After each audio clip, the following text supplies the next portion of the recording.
Kisah Mardiam, pemain sandiwara yang dipaksa menjadi Jugun Ianfu. Jugun Ianfu adalah perempuan penghibur yang dipaksa untuk melayani nafsu tentara Jepang. Sama halnya dengan pekerja paksa atau romusha, para Jugun Ianfu diambil paksa dari desa-desa di pedalaman. Bedanya, para Jugun Ianfu dilakukan secara sembunyi-sembunyi. Dengan menggunakan tipu muslihat disertai ancaman, para Jugun Ianfu dijadikan budak nafsu para tentara dan petugas sipil Jepang di Indonesia. Dengan menggunakan sistem tertutup seperti itu, pemerintah militer Jepang banyak dibantu oleh para pejabat daerah seperti lurah, camat, dan tonarigumi. Mereka menawarkan dan memaksa para perempuan muda mengikuti program pengerahan tenaga kerja. Tidak jarang dalam aksinya itu, para tentara Jepang mendatangi langsung rumah gadis yang diincarnya. Seperti diungkapkan langsung oleh mantan Jugun Ianfu asal Yogyakarta yang orang tuanya dipanggil lurah. Dikatakannya, anaknya itu akan dididik oleh Jepang, disekolahkan di Balikpapan dan setelah lulus akan dipekerjakan di kantor. Namun, itu hanya tipu muslihat.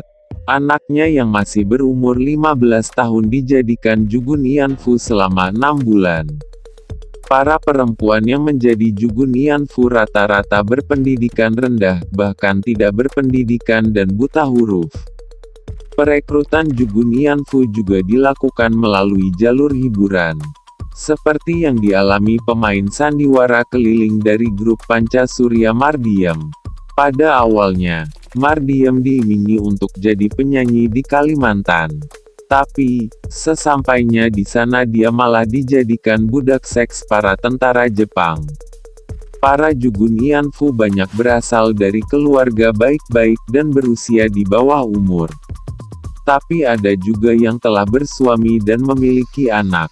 Para perempuan yang dijadikan Jugun Ianfu kemudian dimasukkan ke rumah-rumah bordil ala Jepang yang telah disiapkan dan biasa disebut lanjo. Tempat ini merupakan asrama peninggalan Belanda, markas militer Jepang dan rumah penduduk. Masing-masing Jugun Ianfu akan menempati satu kamar yang telah diberi nomor dan mendapatkan nama Jepang. Seperti Mardiam yang namanya diganti Momoye. Mardiam termasuk satu dari 24 perempuan angkatan pertama yang dijadikan Jugun Ianfu. Yang ditempatkan di Lanjo Telawang, sebuah kampung di pinggiran kota Banjarmasin, Kalimantan Selatan. Bersama Mardiam, ada Gia yang namanya diganti menjadi Sakura. Selama di Lanjo Telawang, Gia menjadi idola para tentara Jepang. Dalam hari ke hari, badannya menjadi sangat kurus dan akhirnya meninggal. Mayat Gia kemudian ditumpuk bersama mayat-mayat romusha dan dibiarkan membusuk di pasar lama. Melihat peristiwa itu, Mardiam melakukan protes. Meski mendapatkan siksaan dari para serdadu Jepang, tapi akhirnya Mardiam dan perempuan lainnya berhasil menguburkan mayat Gia di pemakaman umum layaknya manusia. Sebelum menjalani tugas sebagai Jugun Ianfu, mereka menjalani pemeriksaan kesehatan yang sangat merendahkan martabat. Mereka ditelanjangi dan tubuhnya digerayangi. Mardiam menjadi Jugun Ianfu saat masih berusia 13 tahun dan belum mengalami haid. Dia mengaku, pertama kali diperkosa oleh tentara Jepang berambut berewok yang merupakan pembantu dokter tentara yang memeriksa kesehatannya. Pada hari pertama itu, Mardiam diperkosa oleh 6 orang tentara, padahal saat itu dia sudah mengalami pendarahan. Hari pertama diperkosa itu, Mardiam mengaku sempat ingin bunuh diri, tapi urung karena bertemu almarhum ayahnya dalam mimpi. Ketika dia berusia 15 tahun, Mardiam dipaksa untuk menggugurkan kandungannya yang telah berusia 5 bulan. Dengan cara ditekan perutnya dengan paksa oleh dokter tanpa melalui pembiusan.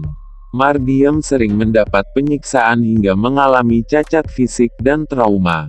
Menurut Katopo, korban Jugunianfu tentara Jepang berjumlah 200.000 perempuan di Asia.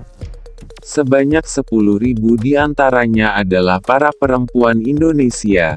Sedang perempuan Belanda yang dijadikan Jugunianfu mencapai 100 orang.